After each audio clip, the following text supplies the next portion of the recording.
Mhm. Welcome everyone. This is Storycraft Conversations. I this is an author interview series for readers who love stories and writers who create them. I'm a writer and creative instructor Claire Mulligan, and my partner is editor and story consultant April Bosshard. And tonight our guest is Genni Gunn. She is an award-winning author of novels, poetry, short fiction, creative nonfiction. She's also a musician, which is fascinating, and a translator of English to Italian, Italian to English. I'm just going to pull up my thing here.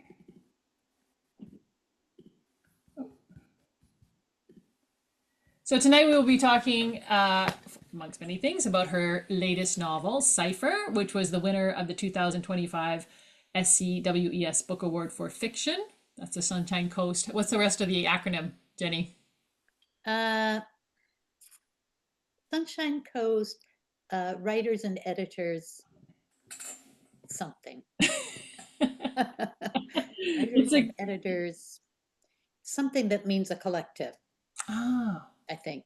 yeah, the Sunshine Coast. That was with the Society, festival, right? society, there it is, society. Yeah, the Sunshine Coast Festival of the Arts. If anyone knows it, is a fantastic festival showcase of authors. And so, yes, we were going to be talking about this novel and all the wonderful family secrets involved in that. Hmm. But she's written many other novels, amongst them We Thrice Upon a Time, which was a finalist for the Commonwealth Writer Prize, Solitaria, Mhm. and that was longlisted for the Giller and translated into Italian. She has had a film adaptation of her novel Tracing Iris into the film The River Bank. And she has also written lots of poetry. We have Faceless, we have Mating in Captivity, was a finalist for the Gerald Lambert Award. And tonight we'll be hearing from her latest collection, Accidents, which was a finalist again for the Sunshine Coast Book Award and the Decisio Poetry Award. Did I pronounce that correctly? Yeah, the Chico, Di Chico. Chico. A Uh, C, yeah, a vowel behind an O, behind a C is a hard sound. oh my gosh. There you go. And of this collection, we have a reviewer saying the memories those spirits bring, often unsettling, ring true as bright shards of glass in sunlight. She has also written nonfiction, and we have Tracks, Journeys in Time and Place. This is a finalist for the Canadian nonfiction. I'm sorry, what would be what's the Circle, I think, or something, nonfiction, collective. And yeah, this what they say, what defines Gunn's collection is not just poetry, but also music and art and travel, and the need to constantly recreate and relocate oneself through all these media.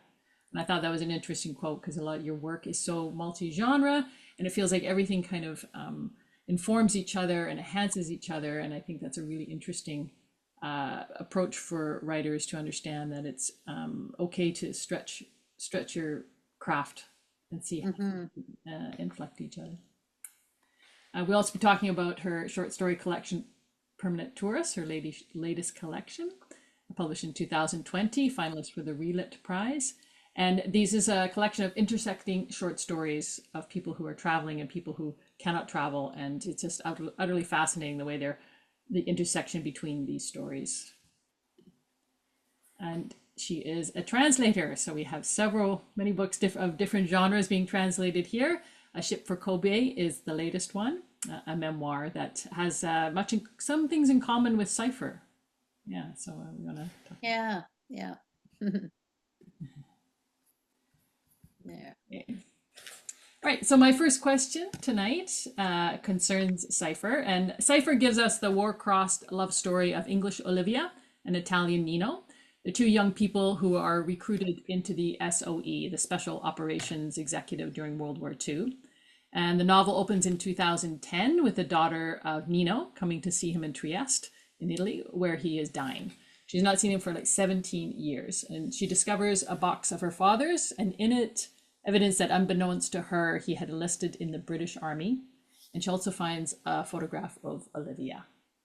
Can you tell us what inspired this novel? Yes, I can. I can tell you and also how it went from nonfiction to fiction. So the inspiration is the fact that some years ago, while my mother was moving, she had a box of she showed us a suitcase essentially that had all sorts of stuff in it, like letters and things that both my parents had kept, letters from each other, etc. But inside there was an intriguing piece of information. It was a passbook, a British pay book actually, and it had my father's face in it. However, the name under it was not his. It was a different name, and they had given him a Maltese identity, although he's Italian. Mm, So this started a sort of, what is this, and what is he doing in a British paybook thing? Um, so my brother, of course, should get all the credit for doing massive amounts of research in the UK mm, because he was going there quite often and lived there for a while. So the two of us sort of got together and started researching this and discovered that my father had been in this. He'd been recruited when he was a prisoner in Kenya into this special operations executive, which was Churchill's secret sabotage army. So people who were in this, they were from all different nationalities, but they were sent to nationalities where they could speak the language and infiltrate easily. And a lot has been written actually about the French women especially, and mm, men who were in there. The fact was, if they were discovered, they would be shot because they were not a part of the army, right? It was a secret kind of army. Anyway, so this was kind of really fascinating, and I thought, oh my God, this could be a novel, right? It's an area. It's also an area of Italy that has not been talked about very much, even in Italy, right? It's not that known, this particular part.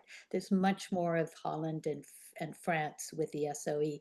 But anyway, so we began this research, and also my father, and after the war, post-war, was in Trieste. mm, And I was born in Trieste, of course, that's my home city. I mm. spent a lot of time there researching endlessly. And but the interesting part of all this, so this is the inspiration was, this could be really interesting. But what although we found a lot of information about my father, like, in the files, whatever, the files just started being opening in the late 1990s. What there was not anything about is how he felt about it. And in the end, in order to create a novel, you have to have a human being who is not just here, there, and elsewhere. It's got to be somebody who is actually interacting with the world and telling us how he feels about it. So it was really difficult for me to even start because of the fact that I didn't want to create my father because Yeah. I didn't know what he felt, how he felt about it. It was all secret. None of us knew that he had been in this.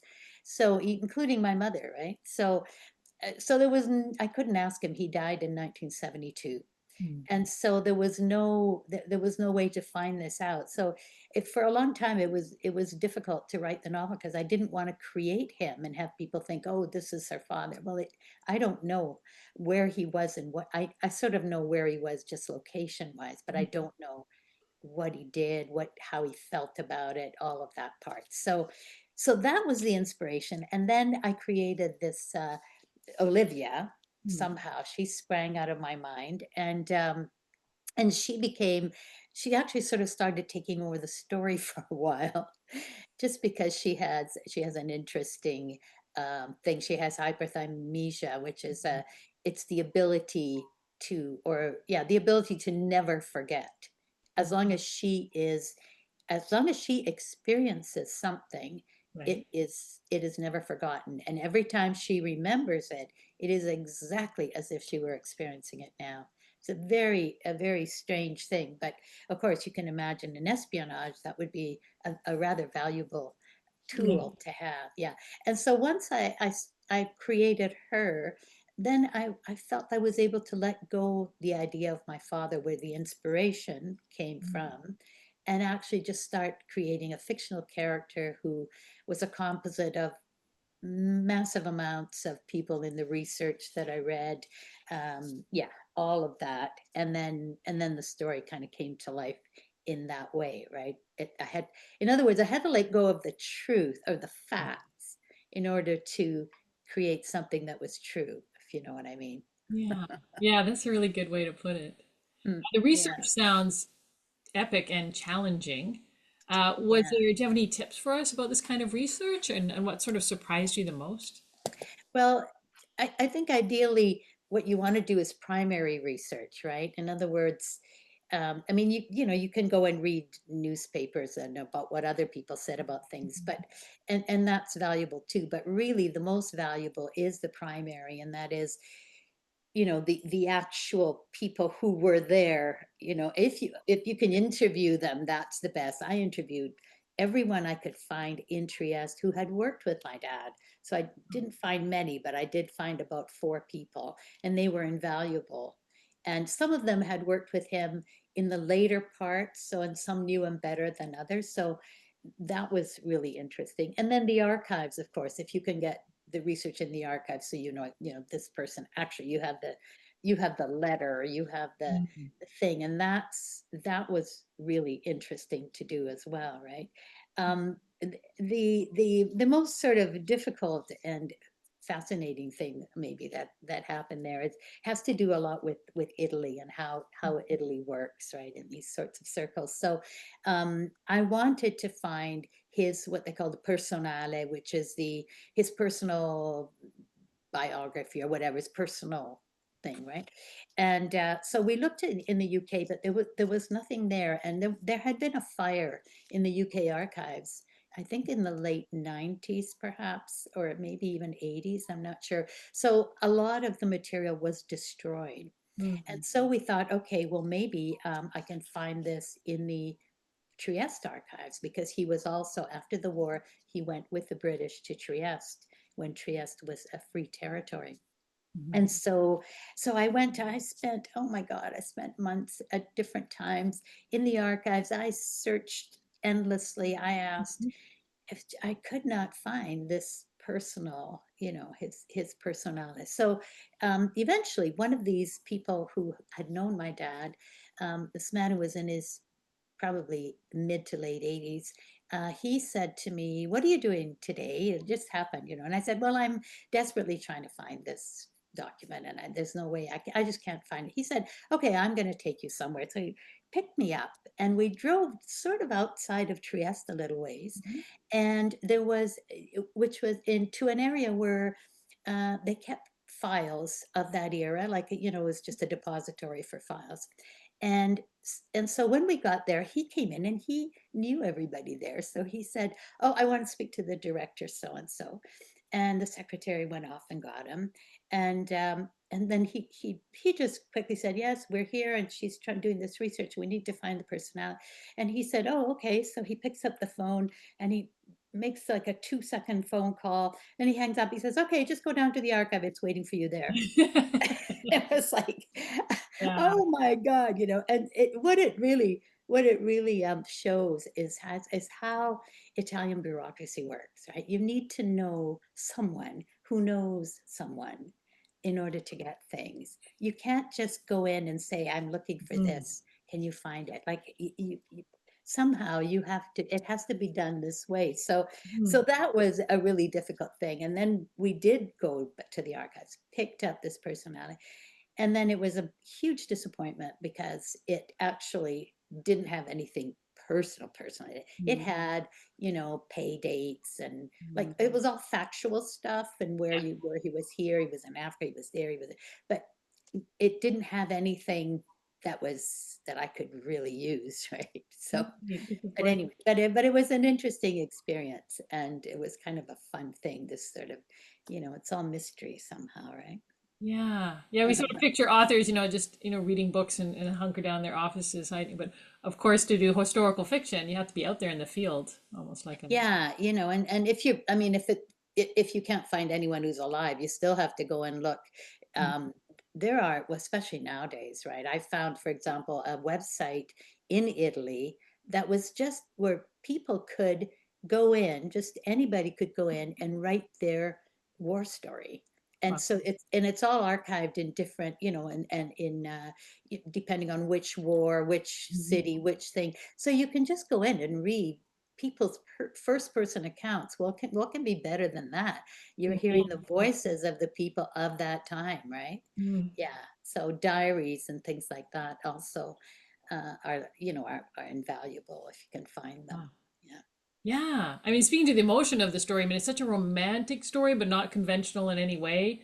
I wouldn't say it's a Yeah. romance, it's definitely a war story, but there is that sort of, I don't know, I wouldn't say faith in love or something. Can you speak to that a little bit about the Yeah, I mean, it or has two star-crossed lovers in mm, it, of course, um, even though they don't spend a lot of time together, but mhm, they are obviously love struck, so to speak, mhm, with each mhm, other, mhm. even though, and I guess what I, I wanted to show a couple of things. One is the long-term repercussions of war, Mm, even on human emotions, right?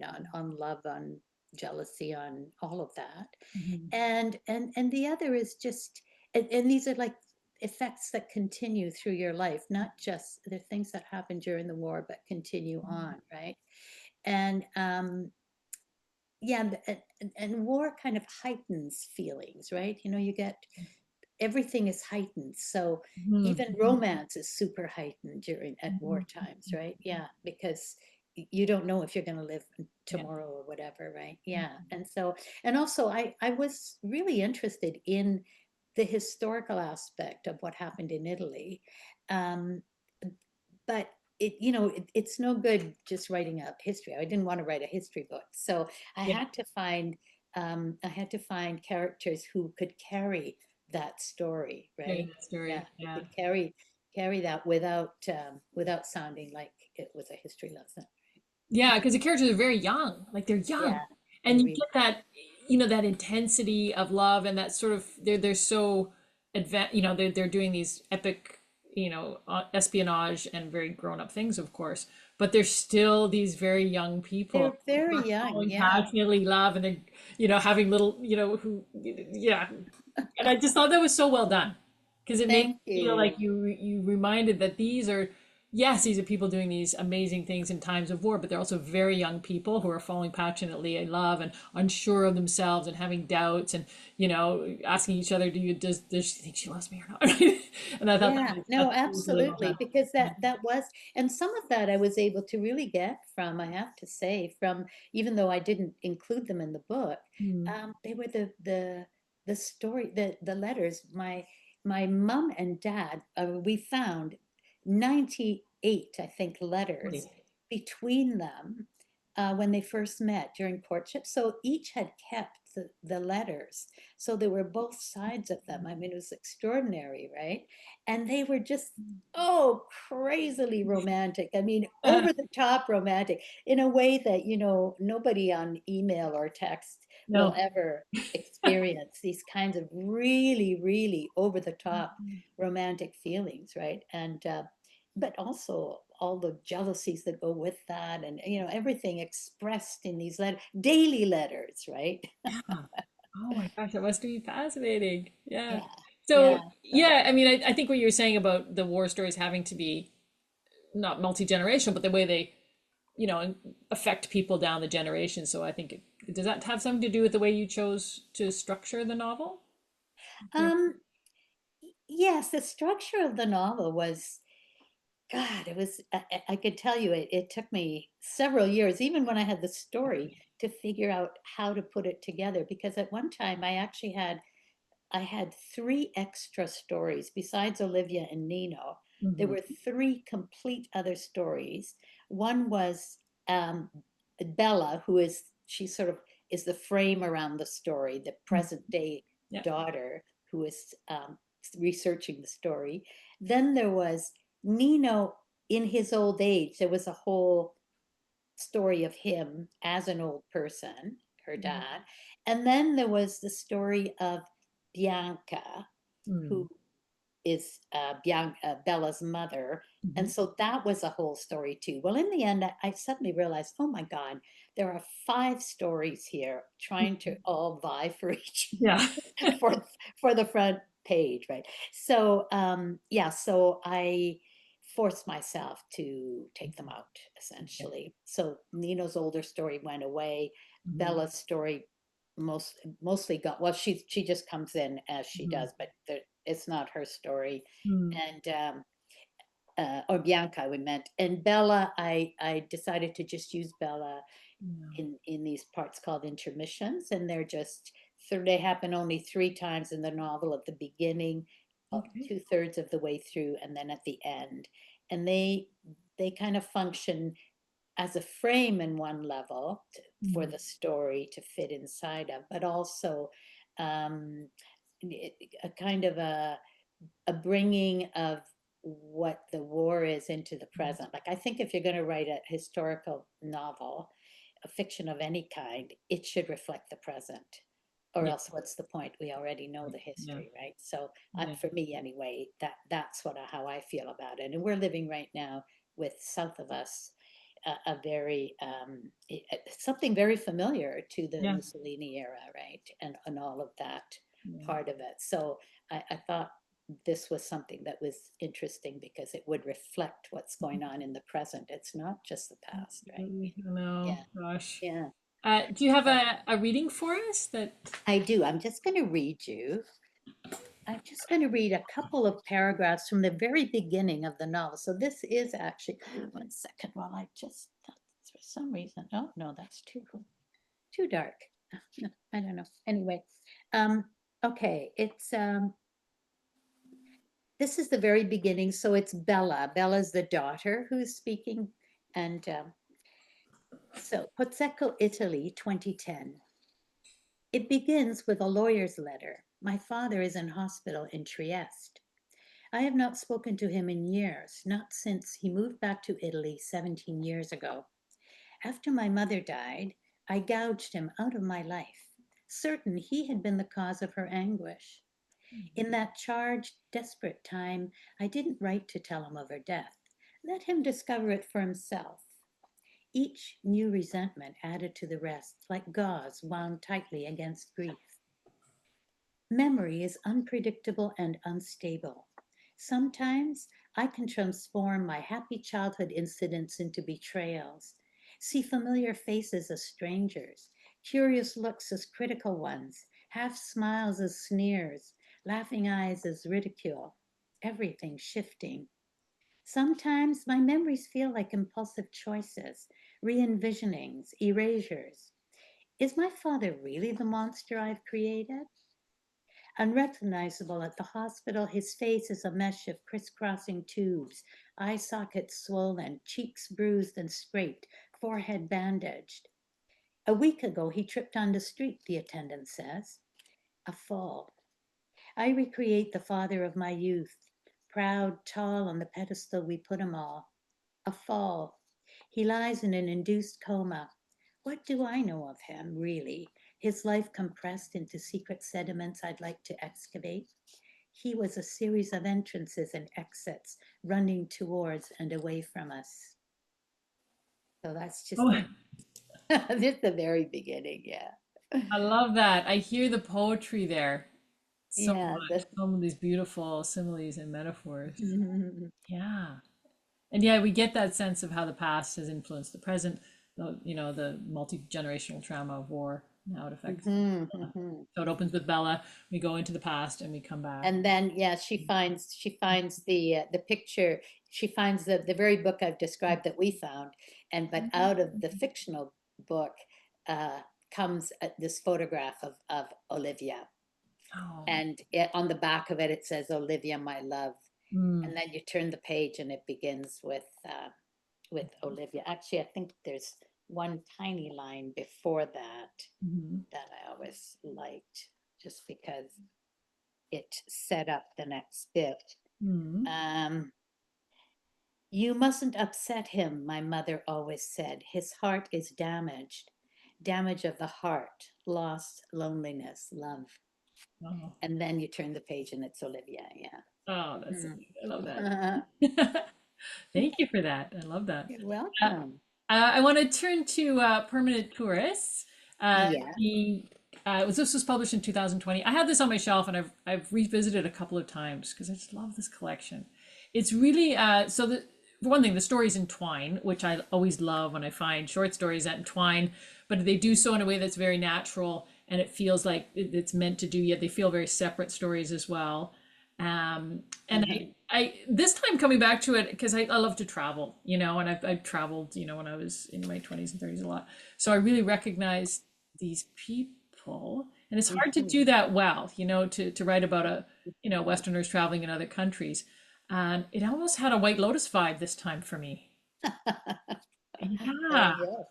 kind of. Yeah, a little bit. Have you seen White Lotus? Yeah, yeah. A little I bit. like it a lot. A Yeah. little bit. Yeah. It's this sort of strangers of being a voyeur in these other people's worlds, and Yeah. Yeah. yeah, I think you handle it really deftly. And also that the strangers are taken out of their environments that Yes, suddenly all their animosities suddenly emerge. yeah, Right? In White Lotus, I think. fascinating. Yeah, Yeah, there's a that's really kind of fascinating. an Yeah, interesting thing there, right? yeah. How did you work on the structure to that collection? I'm really curious. Did you have like a map on your wall?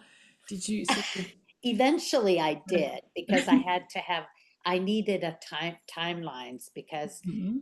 as you know, the stories don't they're not sequential, they're Mhm. not chronological. Yeah. Some happened 20 years before and some, so Yeah. I really did, yeah, I had to create a kind of graph to figure out where they were. But how it actually began, which is kind of interesting, and I've never sat down and said, I'm going to write a short story collection and started doing that. So this was exactly in the same way. I had maybe three or four stories or three stories, whatever, that I had already written. Mhm. And I thought, okay, I would like to actually finish this, turn this into a collection. And I realized that they were in each of the collections, each of the characters was experiencing some kind of major loss, Mhm. not in the same way, but different types of losses.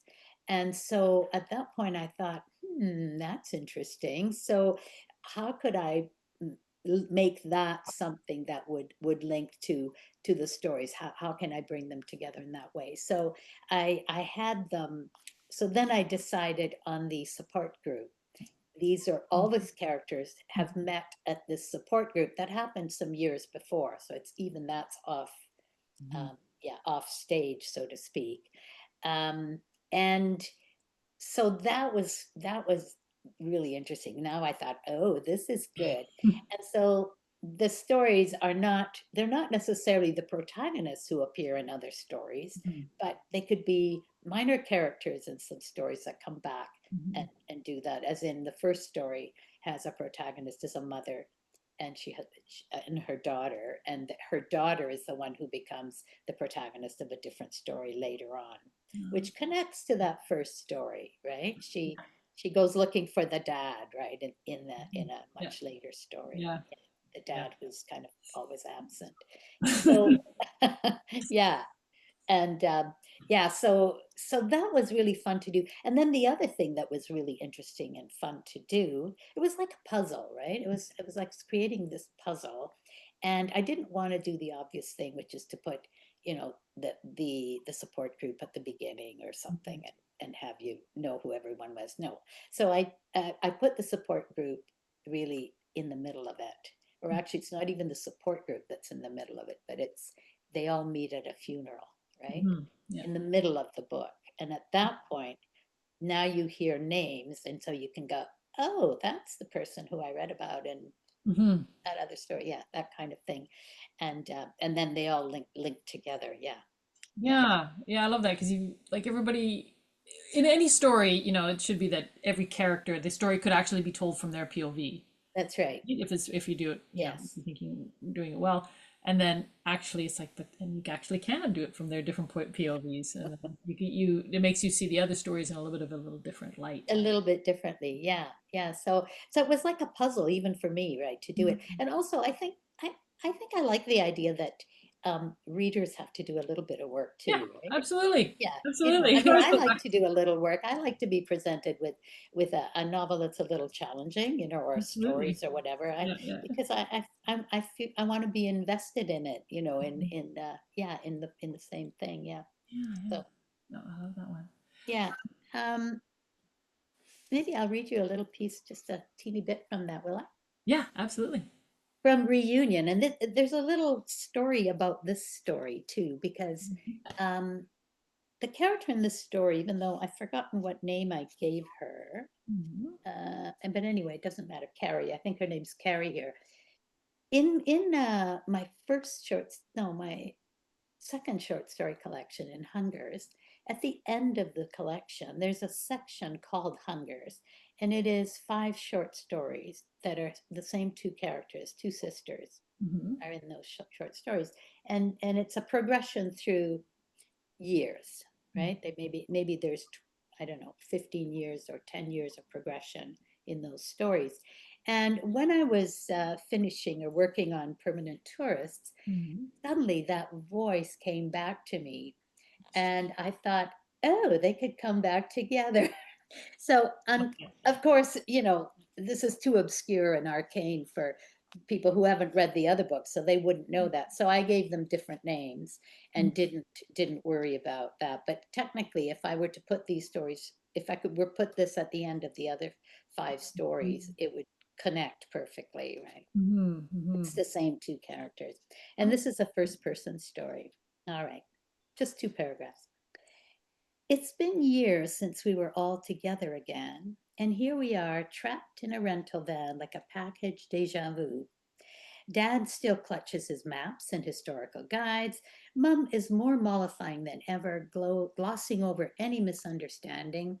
Carrie is wearing her happiness mask, and I am, well, vigilant of them all.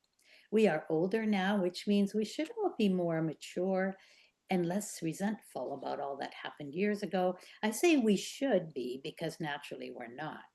One's nature does not change with time. It's an anniversary trip, Mum and Dad's 60th. Mum arranged the details and lured Carrie and me back with promises meant to conjure slow motion family embraces in fields of yellow daisies, the kind you see in TV commercials for feminine hygiene products. The reality is that when Carrie and I saw each other after a decade of silence, we pecked each other on the cheek and acted as if we'd spoken yesterday. I say reality because this is how we function in this family. As long as we don't speak the truth, all goes well. We are, however, all wary around Carrie, who uncannily zeroes in on our scars and gleefully rips them open until we are left raw and bleeding. So far, all is well. I like that last line. So far. Right. What was the line? Package deja vu? Yeah, package deja vu. I love that line. I think that's hilarious. Yeah. Because of course there is a story in that section of 5 stories where they go on this trip together Mhm. to Utah, and and some crazy things happen there. Yeah, as they do when everybody's forced together in a strange Yeah, location. You exactly. put up with each other's Families can sometimes do that, right? cauldron. That's awesome. Your novel, Tracing Iris, was adapted into a feature film called The Yeah. Riverbank. Yes. What surprised you about seeing that, about how they chose to adapt it, about what the, yeah, does anything like Anything. it's like it's translating one medium to another. And It is, yeah. And you've worked in film, so you know perfectly Mhm. well that there's no way that you can take a novel and translate it literally. Very few novels can be done that Yeah, way. yeah, Maybe there is, I think One Flew Over the Cuckoo's Nest is, you could actually read the book as you watch it, as I remember. There are a few like that, but not many, right? They're not. Mhm. So I knew that it could not possibly be translated to film in the way the novel is. The novel has a lot of it's structured as if yeah, you've probably seen, you Mhm. have the book, yeah, Mhm. Yeah. and it's structured with a lot of objects that there's a woman looking for her mother, and Mhm. she uncovers these objects in a shed, and each of the objects tells a story, right? And so there's no way you could do that on film, really. It's it's not a, because film tends to move forward, right? I Yeah, mean, you can do flashbacks, but they're kind of cheesy unless it's true. sometimes you can do them, depending. There's some things that actually do get done very well. But anyway, Mhm. so I wasn't expecting that I would see the exact novel there, but Mhm. what I was happy about was that they maintained the father-daughter relationship. I thought they kept that, the tension of that relationship, felt like they had kept that. Mhm. And they kept, some of the facts in it. They removed some characters. They had to simplify the story, Yeah. essentially. Yeah, and that was fine. I didn't mind that. What was interesting, actually, that the film came out exactly to the day 10 years after the novel, which was, Wow, it's a long time. yeah, I know, it's just a Yeah. coincidence or something. I actually went I went for 2 or 3 days of the Mhm. filming, which was kind of fun, and I think I'm in the film, like the back of my head is Oh, really? in a church. Oh my goodness. So, I mean, yeah, it was actually, yeah, I had worked with screenplays, so I knew that I wasn't expecting, Mhm. a verbatim novel thing. Yeah. But I mean, it was fun, and it was fun to have a novel, to have someone else's version of it. I did, during the filming, though, I must say, there was one part where this was the director's choice. He Mhm. had the main character sitting writing a poem, and she Mhm. was writing it out, well, and saying it out loud, and they were trying. It was the most horrible poem I've ever seen. Oh And no. so, and I was there, so I'm the, please don't put that, because they'll think that I wrote that, but I Yeah. didn't write Yeah. that. I Your didn't. poetry is No, I wonderful. don't want that poem in there. So we had a big thing about it, but then yeah, they didn't use it, so I was happy about that. The poems. I mean, They you're were just trying. I think they were just trying to get around something, yeah. so they were going to have her write down her feelings in this poem. But I just thought it was like, oh no, please, Oh yeah. no. God, I don't know why it's gone really bright suddenly. Huh. So yeah, because you're of course a poet and you're a musician and nonfiction and you do many genres. Do you think it's Yeah, really important for a writer to try their hands at different genres? Do you think it really helps? I Like if think, you're a novelist, is it good to, even if you're never gonna, like I kind of terrified of thought of writing poetry.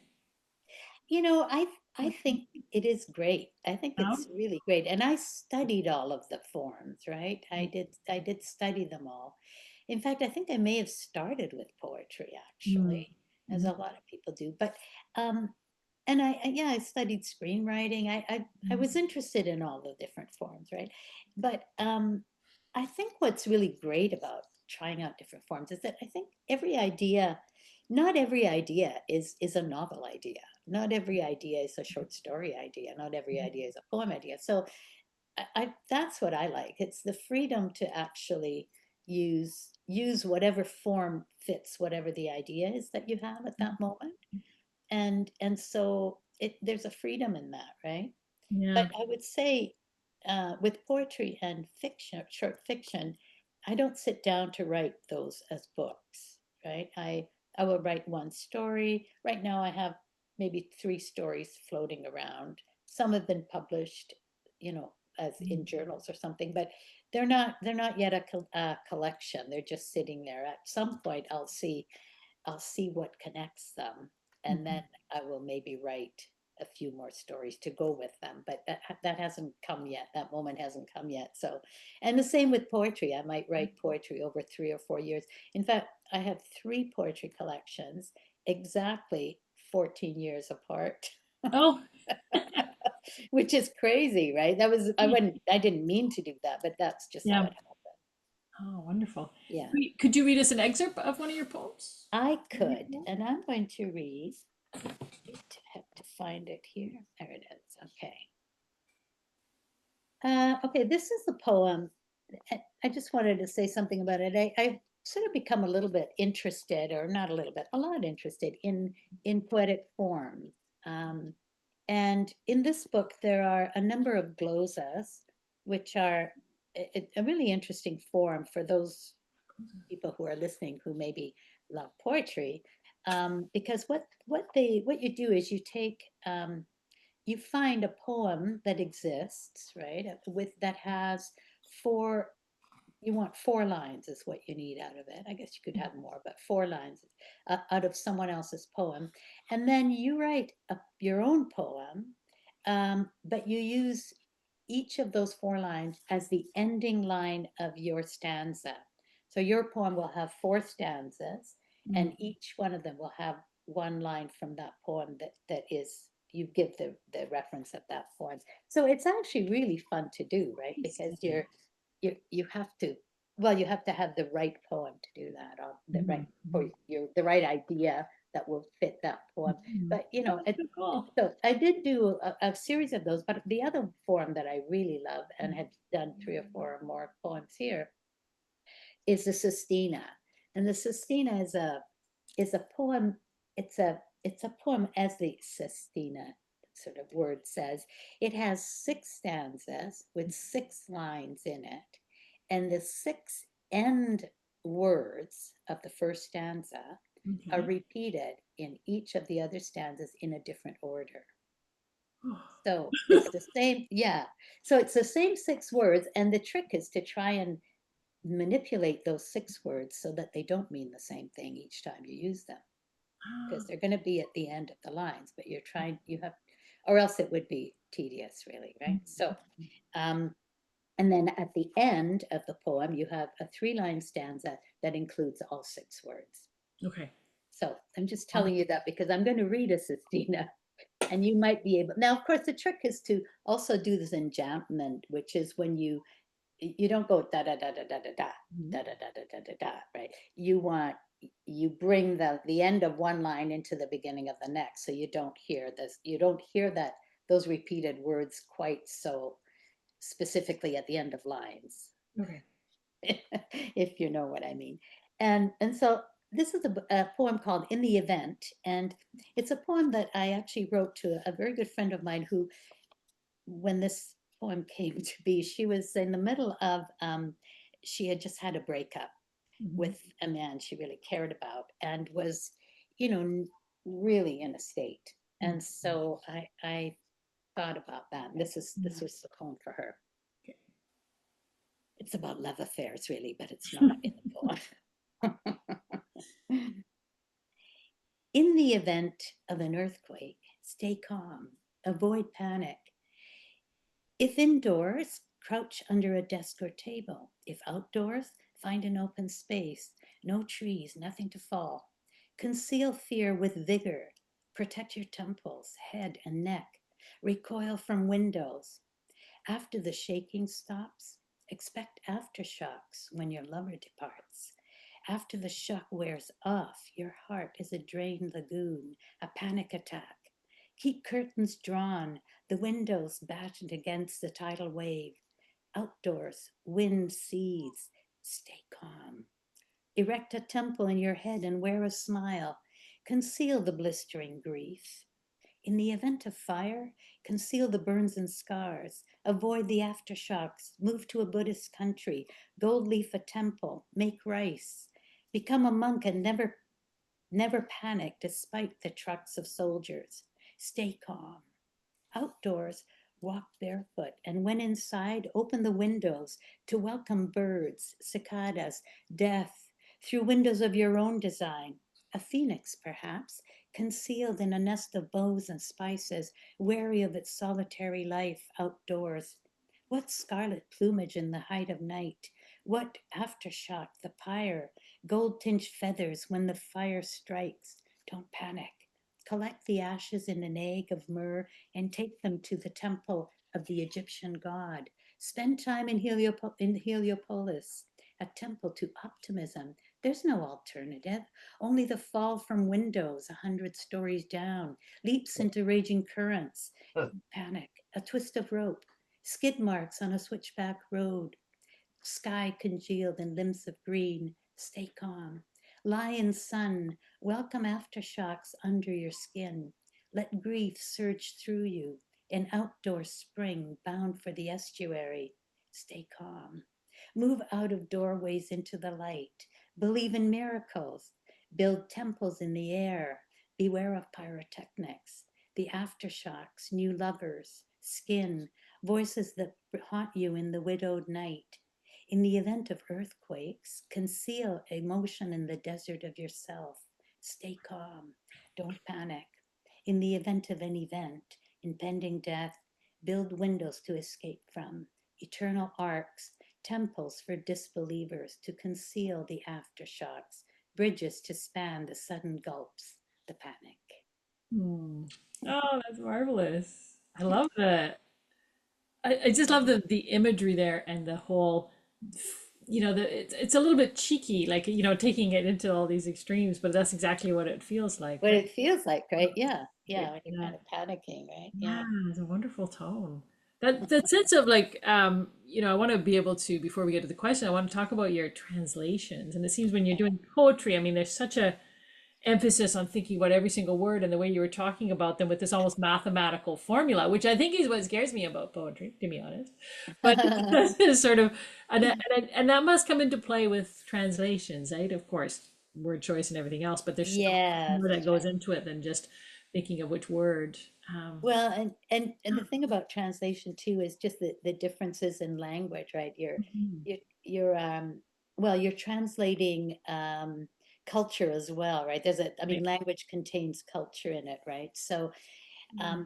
also the fact that English has at least three times the amount of words that Italian has. Wow. English has a gigantic vocabulary, right? And so where, say, a word in the Italian, there's one word, and the Mm. context defines what that word means. In Mm. English, there are 10 words for that one word. And so when you're translating, you find yourself, trying to decide which one to use because the word, what is the author, or how is the author using that, in what context, which one should I take more, like, for example, one of the very first book I translated many, many years ago, of Maraini's, was called Mangiami Pure in Mm. Italian. And because she's alive, of course, we've always talked when I've done her translation so that I can talk. And the title was really something, because in Italy, a literal title, Eat Me Too, is just a bit much, you know what I mean? Yeah. And the minute you say eat me, it's like totally sexual, right? The connotation there.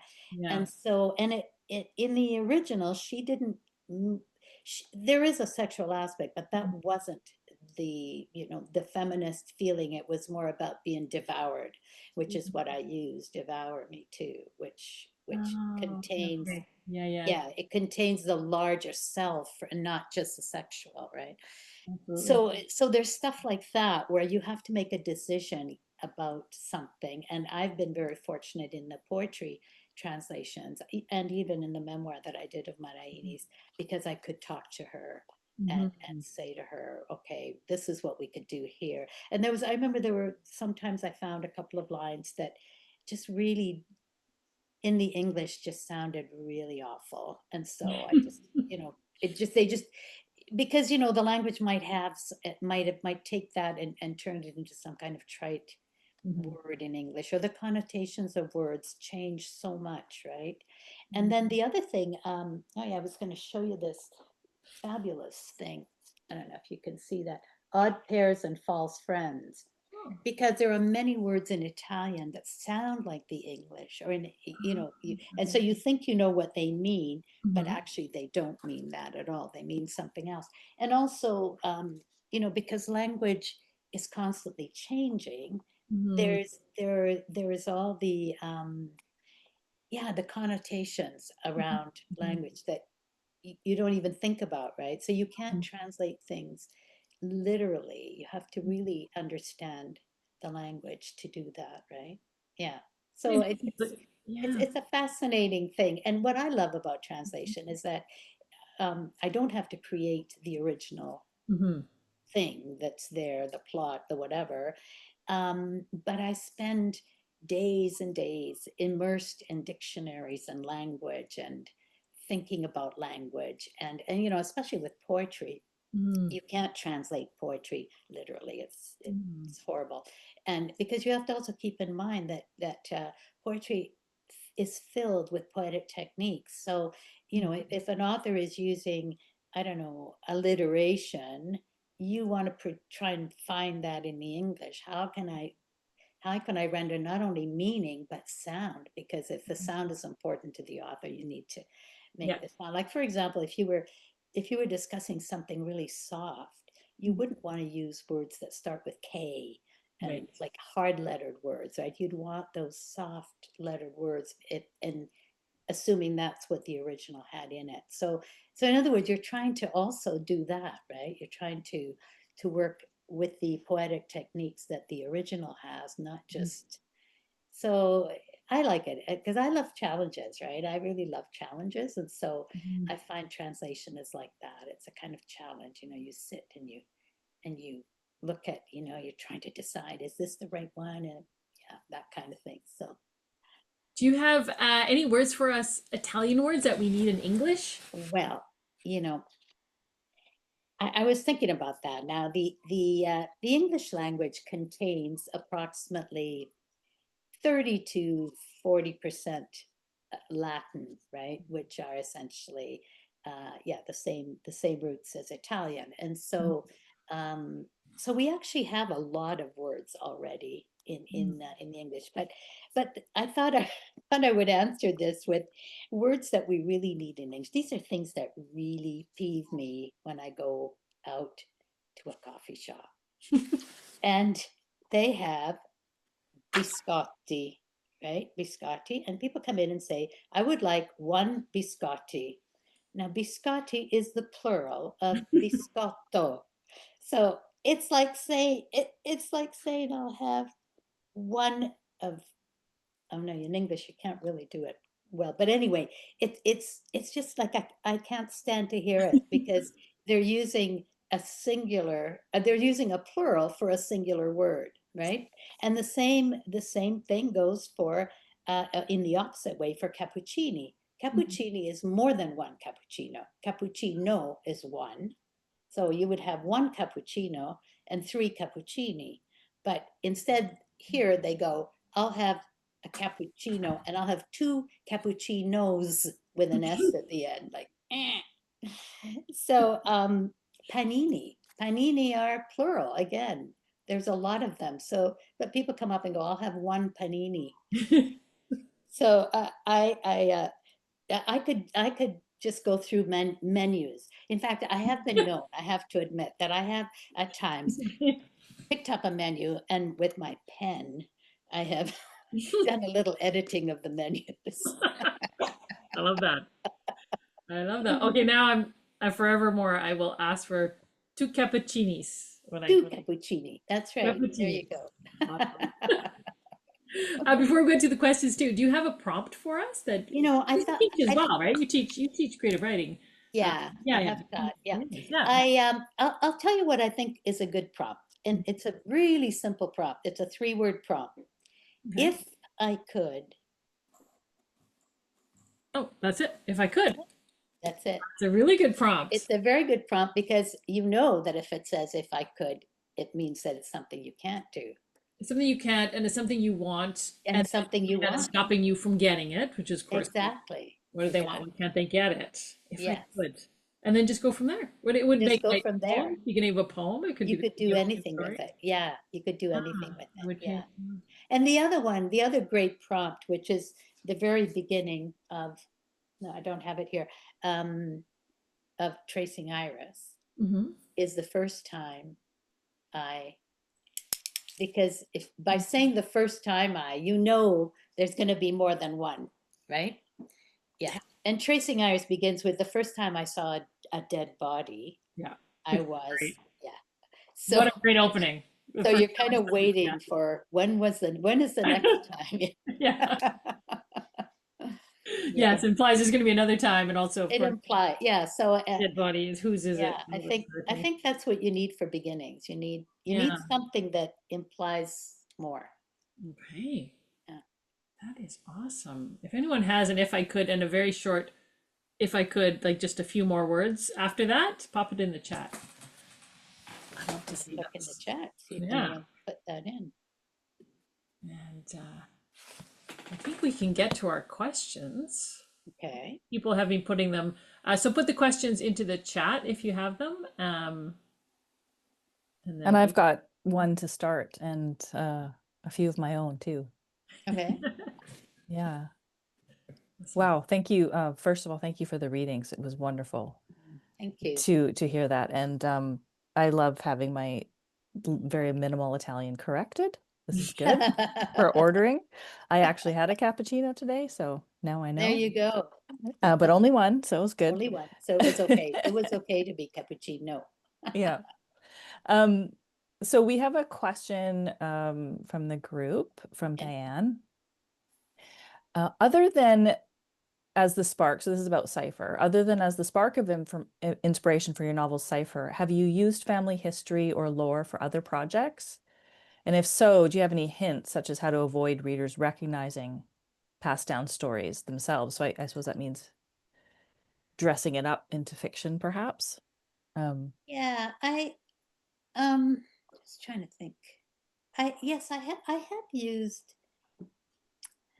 sort of have family, not necessarily literally, right? Family history, but Solitaria is set in Italy. So in that sense, I've interviewed all my relatives. I've interviewed a lot of people, including them, to to to fill in. But the story is not the story of my family. So I haven't. No, I would say I haven't literally used my family for that, but probably I have used little bits of things that are interesting here and there, little incidents maybe, but still transformed a bit, right? Transformed to so that they become more universal. I think that's what they really need to be. Yeah. Does that answer the question? Yeah, I think so. I mean, maybe if you were to coach somebody who's writing something that is more personal, more family Mhm. based, um, you seem to have a lot of facility and freedom around fictionalizing those things and really leaping from the inspiration. But what if somebody was trying to capture that family story, but maybe trying to hide parts of it? You know, that, And oh, okay, yeah. yeah. Do you have any ideas for that? Using Like, it as fiction though, or as nonfiction? I think, I mean, the second part of Turning that it into question fiction. was any hints such as how to avoid readers recognizing passed down Yeah, stories? yeah, and that's there's sort of a yeah. There's two parts to this. One is that um, I guess what I in a perfect world you wouldn't worry about it, right? In Hmm. a perfect Hmm. world, but we know we don't live in that perfect world, and you don't want to hurt people's feelings or everything else. So I would say you might you can do easy things like have it the male instead of a female or the female instead of a male, like change the gender. Perhaps you could do that. Locations, you can do all of that kind of stuff, right? um in terms of like if you really are using a story that is recognizable, I mean, that's just going to be the story that's recognizable because it's pretty hard to change that, right? If that's the point of the story that you're writing. But I think what's also kind of interesting is that in my experience, sometimes I have written something and I thought, oh my God, this person's going to read this and realize that I've used their character, right? Hmm. No, they don't people don't recognize themselves in that way because probably their perception of themselves is different from my perception of them, right? So on some level, I think you really don't need to worry too much, right? You can change age, change gender, change all that kind of stuff. But if you're going to write a particular incident which is really recognizable, that's how can you change that? Really, it's pretty difficult, right? Yeah. Have you ever had anybody come up to you because you've written so much? Have you ever had anybody say, "Was that based on me? Was I that character?" Have you ever had that No, experience? No? no, No. no. So that even proves that it's rare given the Yeah, breadth of your yeah. work. It's a rare thing for anybody to Yeah, recognize just because I themselves. think of the perception, right? And I Yeah. think, but I mean, if you were going to write about specifically something that someone said and did, you know, and then that person reads it, they might remember, yeah, I said that and did that, it would be pretty hard to hide that, right? Hmm. Yeah, but you can also change the point of view so that someone else could misinterpret what that means, or there's a variety of things you could do with that. I used to do a Yeah, I'm just trying to think now. We won't go there. But I was just thinking, I used to do an exercise with students where they did have to write something. Well, what we would do is we would agree together on a incident. This is the incident. And then everybody would take one character in that incident, Mm. and they would write, they could, and we could, if there were 15 people, we would have to find 15 people who could be witness, whatever, of the incident, right? And then they would each write what that's the story that we all had all agreed in common happened. And it was spectacular that you had 15 different stories. Like none of them, they were all Yeah. completely different, because whoever was telling the story, may have had something to do with someone else in there. Like it was really fascinating, actually, how, but it was the point was to show that people can't steal your story, because your Yeah. perception is your perception. And so there's no way that somebody is going to write exactly what comes out of your head, right? So it doesn't matter. Yeah, if you Yeah. use the same story, right? Yeah. Yeah, I agree. And it's sort of an inverse of what you said earlier about I had to let go of the facts in order to create something that was true. Mm-hmm. So maybe sometimes you have to hide the facts in Mm-hmm. order to create something Mm-hmm. that was true, make them up or alter them. Alter them. Um, Well, and the thing about fiction, I think that is really fascinating, is that on some level, it feels to me more like truth than yeah. facts, because, fiction you can shape, you can give it a shape with its form and with its metaphoric values. And so you shape it to mean something, right?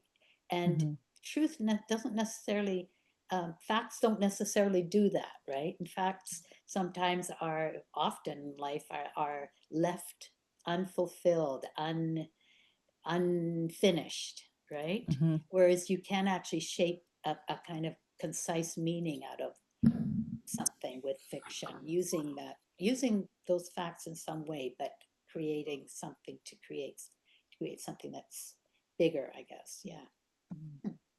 Can I ask you to expand on that idea just a little bit more based on something else that you wrote down really early on in your talk with Claire around nonfiction moving into fiction? You mentioned that what is a novel? A novel is really about a human being feeling and interacting. Hmm.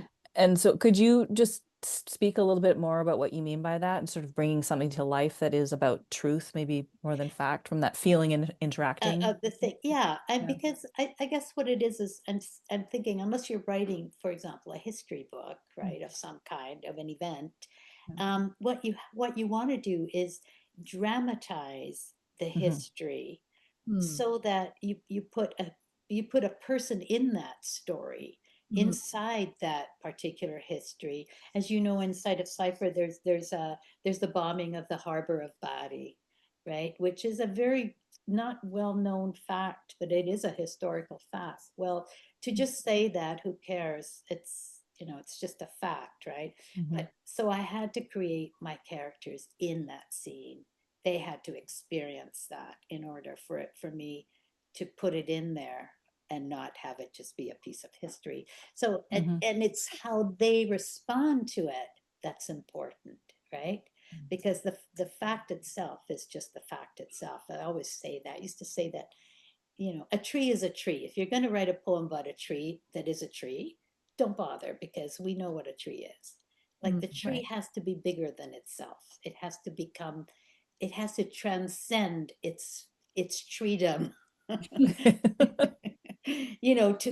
To become bigger than what it is, so that you suddenly see a larger world inside that story of a tree, for example, or whatever it is, right? So in that sense, I think it is the human emotions that are important. And if you think about it, every story's been written. Like every story, I mean, stories are about the six human emotions, love, fear, whatever, jealousy, this and that.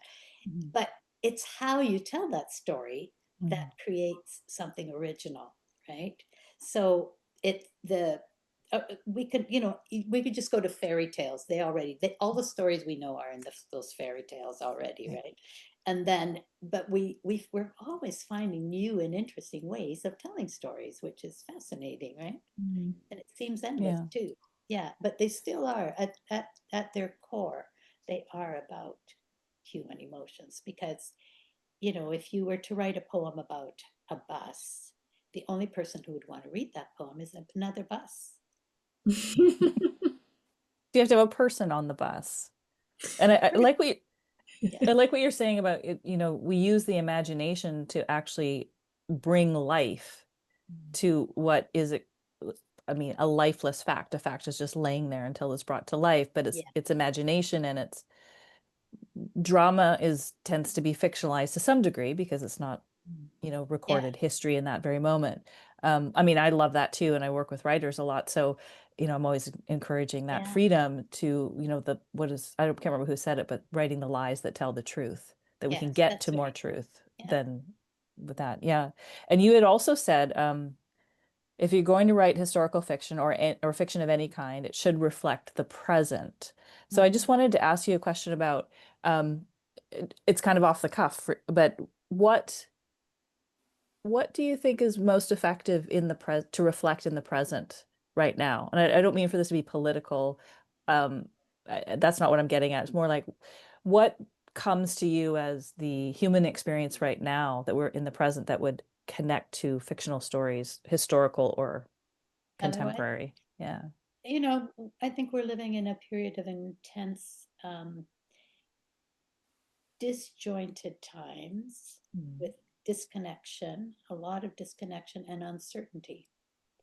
Mhm. And yeah, and I think that, there have been lots of historical times if you were writing historical fiction, yeah, to mirror that particular those feelings, right? But I mean, we're living during a technological revolution, and Mhm. you could write a history about, or a story, a historical novel about the Industrial Revolution, which caused just as much havoc to Okay. people's lives in a different way, but it's very much what's happened to lives now. People lost their jobs because Yeah. machines came in and blah blah blah. It's exactly the same in a different, um, yeah, different area, but it's the same. The human beings experience the same kind of losses and disjointed times and all Mm. of that kind of stuff. So I think, yeah, I think probably the biggest thing that I'm interested in writing right now in stories has to do with connection and disconnection, and the fact that we appear to be very connected because we have phones and we're constantly on them. We can do all of that, and yet there's a huge, profound isolation in human beings right now. Loneliness and isolation that's going on, and how that will play out, I don't know. But yeah, Mhm. it can't be good, right? This connects, speaking of, to this other thing I wanted to just say briefly, which is when I'm talking to writers about why they write, what and the power of stories, and um what stories can do for people. I kind of have reduce it down to fundamentals of storytelling being about communication, connection, and meaning. Mhm. And because you have such a breadth of work, and you're interpreting and translating and creating and reimagining, um, across all the genres that you do, how does that land for you? Do you feel like communication, connection, and meaning is a ground for you as well? Yeah, yeah, I think so. Yeah, I think there's a wonderful book about screenwriting called Always Connect, right? Mm. Yeah, which is, obviously that whole idea is that if you can't connect and communicate, yeah, it's, I mean, people ask you, or ask writers in general, are you writing for this audience? What is your audience, right? Well, I think if I speak for myself, I don't think, oh, I'm writing this for such and such an audience. But I do feel that Mhm. it needs to connect to someone, or else who's going to read it, right? Yeah, Yeah. and it has to. Mhm. I think that that title, I haven't read that particular one. I've read a lot of them, but not that one. But it's a riff off of an E.M. Forster quote, which is Yeah, only connect, that's right. only connect. But Yeah. I that too is such a beautiful like touchstone for writers is to remember that Yeah, that to emotional remember. connection and interaction, and just give your characters those Mhm, experiences. mhm, Yeah. mhm. Yeah, absolutely. Awesome. All right. Very Well, nice. yeah, I'll turn it back to Claire to Thank you let her so much. wrap up. Those are awesome questions, and thank you They everyone were. for coming. Yeah, thank you, Jenny, so much for your insight and wisdom and your beautiful readings. They're fantastic. Thank you. Yeah, we'll say goodnight, I guess. If anyone wants to stick around, we'll stop the recording and we'll yeah, debrief. And Jenny, you Mhm. can hang out or as you please.